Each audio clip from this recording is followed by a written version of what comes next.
Hello, dear friends. Welcome to Tuesday Study. My name is Dwain Esmond, and I'm excited again to be with you as we look at our study today, Altars of Renewal. Altars of Renewal. Have you ever built an altar? Have you ever set up something that reminded you of God's goodness? Maybe some victory God won for you, maybe something He did in your life that is special and that is meaningful. If you ever do it, it will be a transformative experience. Altars remind us of God's moving in our lives. And God told Moses, tell the children of Israel in the book of Deuteronomy chapter 27, verses 2 to 10, that when they get over, because they will get over, when you get over into the promised land, on Mount Ebal, I want you to take some large stones and whitewash them with lime, and then write on them, these large stones, the Ten Commandments, and erect these stones on the top of Mount Ebal.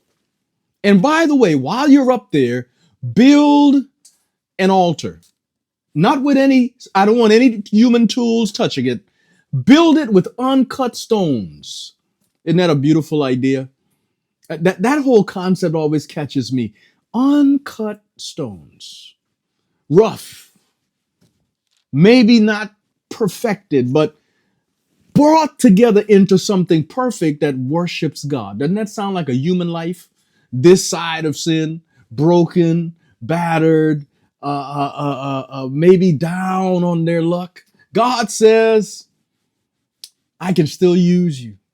That I could bring you among my other stones, my other family of brokenness, and together you can form a beautiful platform from which to worship me.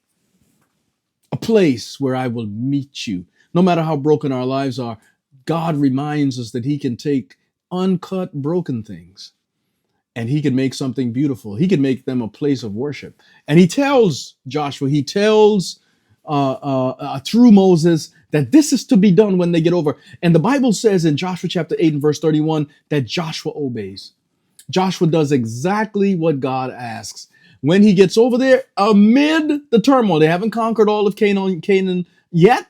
They have battles going on, and there are nations that are not exactly happy that they have arrived.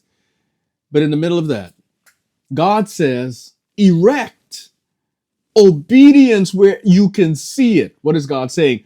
These large stones were to be seen by the people at all times. Not only that, the altar reminded them that they were to be a people who worshiped God, because God is not just the conquest of Canaan is not God's objective. Yes, He wants to settle His people in the Canaan promised land flowing with milk and honey. Yes, but God's objective is to develop a people that will help Him reconcile the world. Their faithfulness is to be a testament to the world that God may bring all men and women back to Him. That's what God is up to.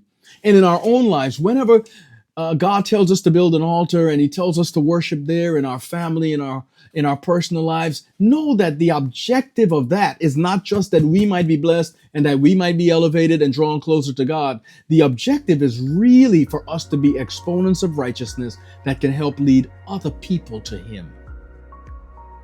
May God bless us as we study today this critical lesson.